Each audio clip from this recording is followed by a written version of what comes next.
Late as Today, usual. no, Delhi is a mess, yeah. I was stuck there only. Okay, good. So please give your explanation to our viewers who are waiting, who are complaining that we are late. But I just want to inform our viewers Sorry. the kind of loyalty I have towards you all, nobody has. Who are Okay. complaining that we are late, but Oh, I wait. just want to inform And the our viewers. feedback also. The kind Yeah. Go ahead, Pallavi. Please make your case and then let's move on. I'm sorry. I got just stuck in the traffic because, as you know, most of this part of Delhi is completely shut down because the Prime Minister had a very short road show and there are lots of people who are attending the national executive. So I was just in a tunnel, which is like Pragati Maidan tunnel, so there's no signal there. So sorry. Okay, fair enough. You're smiling too much for an apology, but we'll let that pass. How has your day been, Pallavi? Where have you been the whole day today?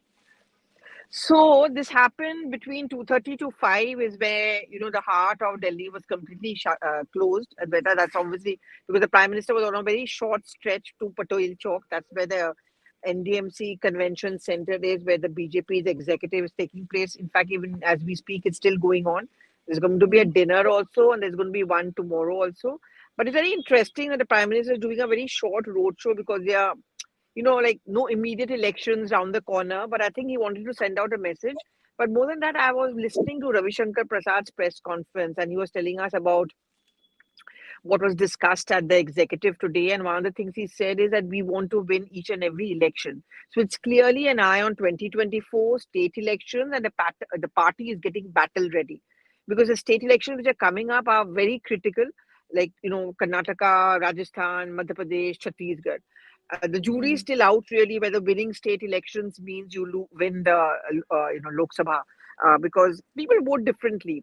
But the That BJP is a sets the kind of a mood. party which, yeah, it sets the mood definitely. And BJP is the kind of party. I mean, today Ravi Shankar Prasad was very candid about it. He says we want to win each and every election because that's what we are a political party for. And I think the Prime Minister's roadshow, don't you think it was also a kind of, see, between what is happening between AAP and the BJP, you're in the heart of Delhi, the Prime Minister is going there. I think from today, in a sense, you can say 2024 elections ke liye, the tayari is ready, a kind of a blueprint is already being kept ready about the challenge for them. BJP tells me that, it's not that we don't think we'll win in 2024. It's just that the margin of victory matters to us. They want to beat the Rajiv Gandhi record of 400 plus. I think that's what they're aiming at. Wow. Well, I mean that's still a year, a little over a year away. But was this roadshow anticipated, or did it take the media by surprise? Were you all No, no, like no, tipped no. off? We were told about it, but what we were told till the last minute was, obviously because of security reasons, I guess, was that there has to be a nod from the PMO, and this was something which the party wanted, but it was up to the Prime Minister whether he wants to, kind of take up the idea of a roadshow or not. So Hmm. yeah, I think no, it was not a surprise. We knew that roadshow was happening. In fact, we were given traffic advisories also, the areas which are going to be shut up. Mind you, Advaita, Khan Market and all those areas were completely empty today No, why? because people Why? Are you because people suggesting were that now worried. Khan Market is occupied by BJP people, or are you, No, no, or is no, no. there I'm another suggesting reason? that people were so scared that they were worried that they'll get stuck in a jam. So they were just avoiding that particular area. But now just look, all the traffic has come out. People are leaving from office, so it's all changa now. And you're heading to Khan Market, I assume, because you No, seem no, no, to no. I'm heading back to work. I you're didn't go heading to back. Khan Market today. How come? No, I'm going back to office. Oh, how come I didn't go to Khan Market? Are because I had work to do. I'm very sorry to hear that. But Pallavi, Prime Minister seems to be leaning towards these road shows, right? Because I think Hmm. he actually enjoys them because we saw this in Gujarat as well. And he kind of, I think, likes that interaction. How much of a security challenge is it? It's a huge security challenge, which is why, first of all, the PMO and the BJP were being very hush-hush about the exact route that he's going to be taking. And that's also one of the reasons, after all, he's the Prime Minister of the country. We cannot grudge him that. That's the reason why that particular stretch, it was not too long, it was around half a kilometer, that was completely cordoned off. That area, roads were completely shut. And the third important thing is the timing that he chose.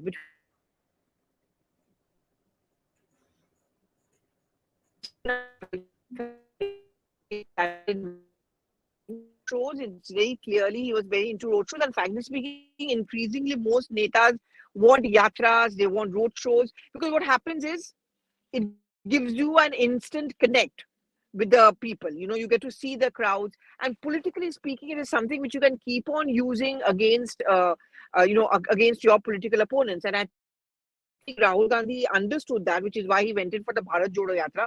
The Prime Minister's communication skills are something which no one ever has any questions about, frankly speaking. So if one is suggesting that he had to do a road show, as the Congress is suggesting that he's unnerved, even everyone knows it. I mean, heart of hearts, even the Congress knows it. That's not really true. But you know, it's So like I mean, you are an artist. Is that what it is? Is that what the Congress are saying now? What did he say? Yeah. Jairam Ramesh tweeted that he said the BJP and the Prime Minister are so unnerved and nervous because of the Bharat Jodo Yatra, they decided to have a road show. But you know what? I mean, you're an artist yourself, Advaita, so you know this. I mean, there are lots of actors who say they love to work in theaters because, you know, when they're on stage, they see the immediate audience reaction face to face. Yeah. Cinema is a little distant because, you know, it's recorded, you don't get it. And some of them, of course, go to cinema halls and see the reaction. I think it's pretty much there with the netas. I mean, if you're getting a traction, you get to see it like first hand. And I think the Prime Minister likes that. They've come out with a very nice video after his road show where they show that, yeah, they're children, they're women who are lining up and, you know, to meet the Prime Minister. Yeah, and I don't... Anyway, I mean, the Congress, I guess, has to say something at some point, because I think right now what they're desperately trying to do, and apart from surviving, is also to position themselves as the primary opposition face. So hence they pick up on everything, even the most innocuous things that the Prime Minister does, which is a politician doing a roadshow before a big meeting. I mean, to be fair to them, I guess the Congress can only criticize the BJP because that's how it also makes itself politically relevant. And, you know, exactly. I mean, the main opponent of the BJP will always be Congress. I mean, both of them are national parties, right? The others are more or less regional parties. So the big two national parties, and in many states, in many areas, they are direct one-on-one BJP versus Congress fight. So the Congress will have to keep on attacking the BJP, even for their own political relevance, and I would say even for their own political survival. I mean, after all, they cannot give that space of anti-BJP to TMC or to SP or to Aam Aadmi Party. They've already been hurt because of that. Yeah, but Pallavi, don't you think they're doing a lot more of this attacking in the media space than they do actually on the ground? Because as we saw in Gujarat, where they pretty much tossed in the towel, and you know, their candidates were running their own campaigns and had little to no support from the national leadership. Isn't this more like a perception and a media battle than anything else? Well, I mean, today, interestingly, it was also a day when you had a couple of other developments taking place in the Congress space. First of all, you saw it in Rajasthan. Clearly, Gehlot versus Pilot. In fact, if you look at those pictures, huge crowds for Pilot's, Kisan Sammelan, which is going to be there over the next 3-4 days.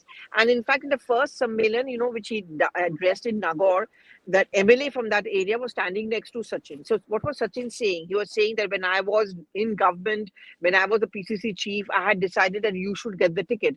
He was clearly trying to show to his supporters in the Congress that, listen, it helps if you are on my side because I can get tickets because I have an instant connect with the Gandhis.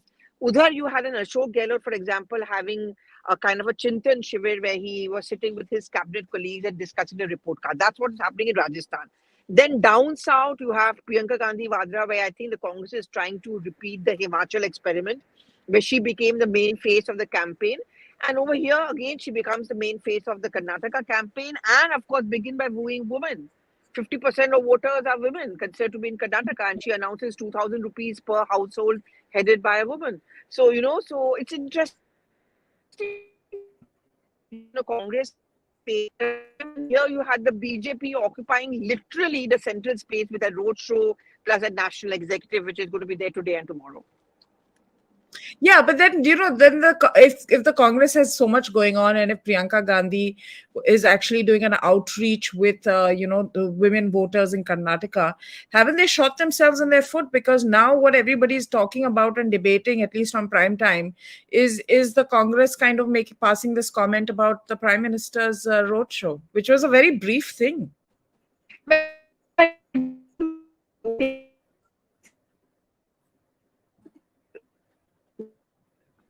Yeah, I mean, yeah, I agree with you. It was bad timing. It could have been avoided because, clearly, I mean, the prime time discussion and everywhere, and the topic of discussion is now going to be or Congress is the BJP on the roadshow, where actually, I think Priyanka Gandhi Vadra's announcement in Karnataka is very, very significant. It can force BJP also to make a similar kind of an announcement. And we know that the BJP is also wooing the women voters. And clearly, the Congress has entered that game. They tried that in Himachal, it worked for them.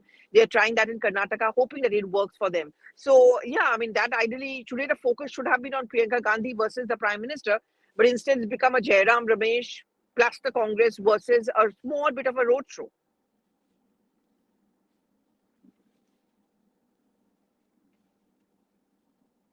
They continue to sort of mess up their management and don't know what to focus on, and still continue to be in this sort of trigger happy commenting space. But so much for that. What are you hearing from this executive meeting? What's the latest so far? First of all, So they everyone are going thought to that it have, would go on so long. sorry? People thought it wouldn't go on so long. That was one thing, right? People thought it'd No, be like a no, but short. they do. No, the roadshow was very brief, but the executive is going to be over dinner today and then again tomorrow.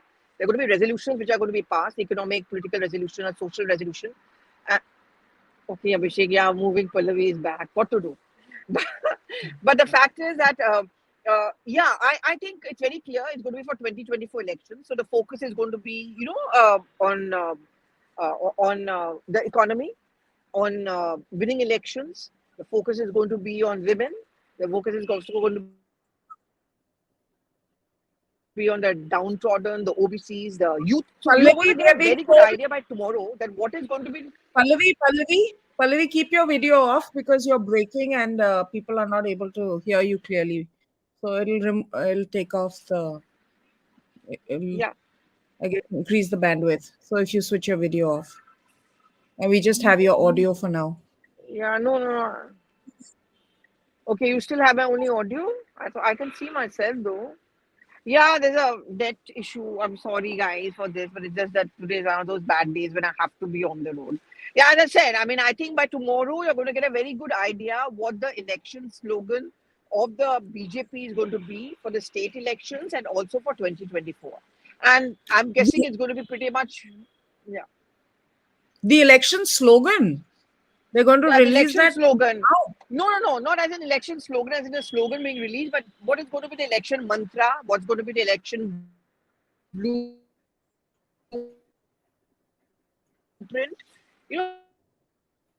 Focus on women, focus on youth. Then we have to win elections. The prime minister, of course, that by Okay. tomorrow. So nothing at all. Like, I mean, the thing with like when the CWCs happen, you have to give credit to the Congress. We always get to hear what's going on behind closed doors, and that's great for us. But with the BJP, you don't really get to hear much, do you?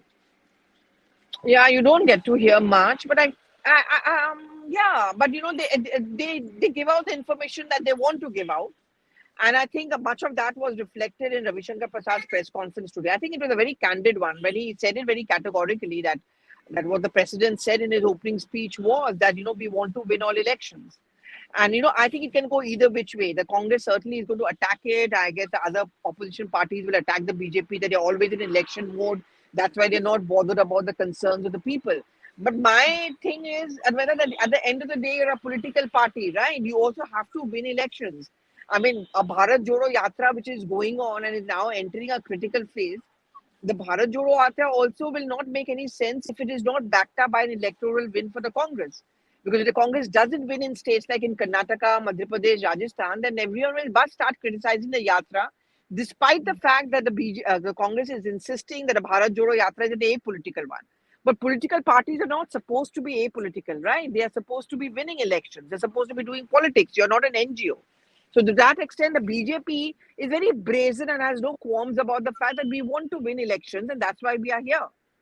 And we win Yeah. elections and therefore we want to do things for people because that's the only way we can do things for people. See, Abhishek Right. is right. Advait, I want to listen to your point of view also. I'm a journalist who's reporting from the spot. You're the one who's objective. I'll be on TV tonight at 9 p.m. on CNN News 18 on Zaka Jacobs show, so you can watch me there. This channel I usually like to listen to other people more than speak myself, and for my own commentary, I go on TV. That's really it. Actually, I think I'm more curious about what someone like Pallavi has to say about this because, as you can see, she's actually out there and meeting people and talking to people, and you can't get more informative than that. So yeah, it's interesting. And any like any exceptions, people who didn't turn up for this national executive or were not In invited or fact, Advaita, the ones who turned up are very interesting. I mean, you have people who have just joined the BJP. For example, it was interesting to see Javid, who's recently joined the BJP. It was very interesting to watch Captain Amrinder Singh. He was there. And Captain Hmm. is now a member of the National Executive, which is a big, kind of an upswing for him. But also, I think what was very clear was the Punjab agenda of the BJP. See, those Hmm. who say that BJP has no chance in hell in Punjab, I think the BJP is also making it very clear that that's also a state which is very close to the Prime Minister's heart because he wants to win. Because he wants to stand vindicated as far as the farm laws were concerned. See, unlike the Dr. Manmohan Singh era, the BJP doesn't like U turns. Prime Minister Modi certainly doesn't like U turns. And he was very, very, I'm told that he was very unhappy about the fact that the farm laws had to be withdrawn because he actually thought this was something which would benefit the farmers in the long run. But he only did it because there were elections happening in Punjab, and BJP, of course, did not win in Punjab. But for BJP, Punjab becomes important because they want to stand vindicated. And the most important thing, of course, is to take on AAP. Because AAP is there in two states, in Delhi and in Punjab. Delhi, mein, they had a road show. We are seeing constant tutu meme between the LG and the chief minister on one hand. In Punjab, the BJP certainly wants to become a formidable opposition. See, the Congress is divided. Let Navjot Singh Sidhu come out on 26th. He'll also expect to extract his pound of flesh. He would want to, kind of take on from Priyanka Gandhi Vadra, get some charge. It's very Hmm. lackluster, the Congress. The His Khalidars wife are was nowhere. Pallavi, Wife Sidhu's joined wife today. joined today, right? Hmm. In fact, she met Priyanka Gandhi Vadra a few days back along with KC Venugopal, who's our organization secretary, general secretary. And Sidhu is going to be out on 26th. We thought that Rahul Gandhi would go, but that's what Patiala is a complete detour. So Sidhu is going to be out on 26th, possibly come to Delhi, meet up with the Gandhis. But after that, what? I mean, you have a Channi who's back. You also have a Is he back? Sidhu who's, Is Channi yeah, back from Canada? I thought he had migrated. Wasn't Channi that is the back. bus? Yeah, he's back from Canada. No. Oh, The people here, I think viewers are trying to get you arrested because they want to know if you're so driving and now, talking at the same time. no. Very I'm not driving. You sneaky, can see I'm in Nikhil. the back seat very clearly. But I wouldn't be doing that, Nikhil. That's not nice. I wouldn't drive and talk. So, yeah. So what I'm saying is that it'll be interesting because, Advaita, Navjot Singh Sidhu would want his pound of flesh. And there are people who are very close to Navjot Singh Sidhu who think that he should start his own platform. He should start his own front. Take advantage of the fact that there could be a sympathy factor for him. I'm also told that Sidhu's lost a lot of weight. So I'm waiting to see him to come out on 26th. Hmm.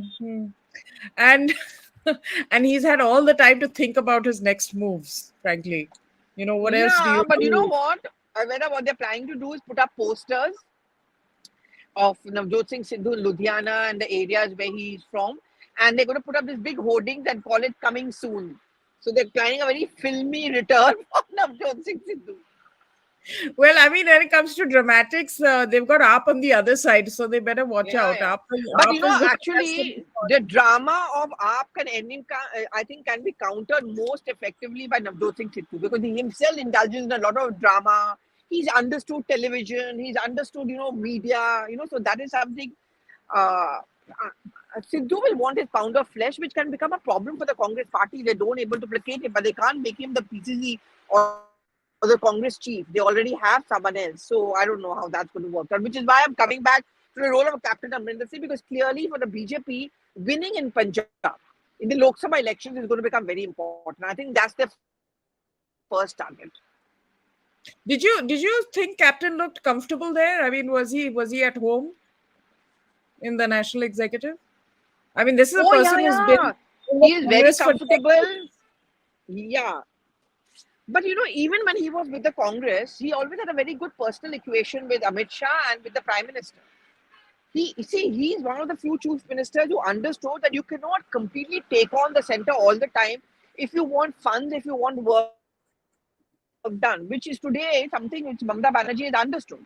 You cannot always keep keep on taking on the prime minister and being on a confrontation and loggerheads with the center, not get funds. You need funds, because at the end of the day, people sitting in Bengal, they'll want to know what work have you done for them. You can't say, oh, center didn't give me money. So today, what people are calling the softness of Mamata Banerjee is not that. I think she's understood, like Captain did during his tenure, that you have to have a good working equation with the center, with the prime minister. Hmm. Very comfortable today. He was greeted very warmly. He was hugged. He was hugging people. And also, he's still very angry and bitter about the way he was treated. And when you're angry and bitter, you are also like a woman who's been rejected. So you want to take your revenge. And he'll take his revenge. I'm sorry, Abhijit. When did you make an appearance in this podcast? Woman who has been rejected. What nonsense. Where is he? Abhijit was on WhatsApp with me till some time ago, and now I don't know where or what one can do. Anyway, I'm being admonished that I shouldn't embarrass my guests, but that's what I do best: is I embarrass my guests, and they embarrass me. That's why you all keep coming back. But like interestingly, you mentioned Javier Shergill is part of the executive committee, or he was there as an Yeah, appointee. no, he's among the office bearers, so he's a spokesperson. So all spokespersons Okay, were right. invited. Yeah, all Yeah, the and he seemed very spokespersons. happy because, see, mind you, one of the grudges he had when he was in the Congress party was the fact that he was never involved and was not Hmm. taken on board. Like, in Punjab, I remember Kapil Chandra, he comes from Punjab, during the Punjab elections. I just saw him in a handful of press conferences. So when many of these people leave the Congress party, they complain about the fact that, we are not used. I'm sure the fact that he was present there along with other spokespersons, he's there in the national executive, who knows? I mean, he must be feeling happy about that. But then again, to be fair to the Congress party at the AICC plenary, which took place in Udaipur, he spoke there, right? So he cannot complain that he was not given that space at all. But I think he wanted more. He wants his footing in Punjab. He wants to contest from Punjab. So he was very happy then. He's also very close to the captain. He belongs to the captain's camp. So then that's it, right? There's the answer right there. The reason Yeah, why he was sidelined and probably the reason why he's left is very possible. clearly But then there's Manish Tiwari also, who is considered to be very close to the captain, and he's still with the Congress party. But with him, you never know, yeah, is he with the Congress, against the Congress? Because he's very he speaks his mind. And there is a sense of wariness among many Congress leaders about Manish Tiwari, that will he be with us? Will he leave us? Because his constituency is a very tough one So what are you anticipating in the run up to to win. 2024? Are you anticipating these kind of fence sitters and the ones that we still don't know about? Because remember, politicians can play both games, on the front foot and on the back foot. So are you expecting these like there's some talk about Shashi Tharoor and the Kerala Congress that's also going on. Like there's Yeah, but some. I don't know if Shashi Tharoor will join the BJP. It doesn't work for him. But he certainly has friends in the BJP. He has some understanding with the left over there. And people like Shashi Tharoor have grown beyond the party. I mean, people say, oh, Shashi Tharoor. They don't necessarily say Congress MP Shashi Tharoor, if you know what I mean. Yeah, So if he absolutely. doesn't get a ticket, and if he, which I think would be foolish, but if he doesn't get a ticket, and Thiruvananthapuram is a very tough seat because he was always seen as an outsider, not exactly a Malayali, but see, it's also a very urban constituency, lots of young people. He has a lot of traction. I remember one of my very, very good friends was at a wedding, and Shashi Tharoor was very much there, and that person sent me an SMS with a picture saying, this man is being mobbed over there at the wedding because all these people want to take pictures with him. I don't know how much of that translates into votes, but this time round, people thought he may lose from Thiruvananthapuram. But he was also the Prime Minister's Swachh Bharat Abhiyan ambassador. So, Correct, he correct. has his friends in the BJP. So, BJP wouldn't mind him winning from Thiruvananthapuram, the left also. I remember he took part in the left seminar, taking on his own party. They were very upset with him, but he was there. So, he has his friends. So, winning for him, I don't think it's going to be, could be a soft win, a soft contest for him. But I think there could be more people leaving from the Congress before 2024. And Are they going to I be think names? BJP. Are they going to be names that we will be surprised by? But I am so forever surprised and still not surprised. I mean, I never thought, for example, that Scindia one day is going to go there. Jitin Prasad, RPN Singh. Look at the list is long. So I don't know. Let's see. Who Sachin Pilot? Everyone is talking about. I don't think Sachin Pilot is going to join the BJP though. I mean, he knows that he may not have a place in the BJP. I mean, they have people like Vasundhara Raje, Gajendra Singh Shekhawat. He would want to stay within Rajasthan Congress and make life hell for Ashok Gehlot. But anyway, thanks so very much, Pallavi, for joining us, and enjoy your ride back to the studio. Oh, office, yeah, studio. Office. So I hope to see you there. Oh yeah, are you doing 9 p.m.? No. I'm going to be doing a live. So are you going to come to office? No. I'll do it from home. Oh, you're doing from home, so I don't get to see. Oh, yeah, it's too far. So So I get to see you otherwise. And the cold wave is on, from what I hear. It's not that cold actually. Oh, really? I didn't feel it so cold. Yeah, so let's see. But that's because you're in the heat of politics. What can one say? Yeah, I guess so. But yeah, exciting times ahead. All right. Thank you, everybody, for coming in. Thank you. Bye. Quick chat, and we'll see you soon. Bye. Bye for now. Bye.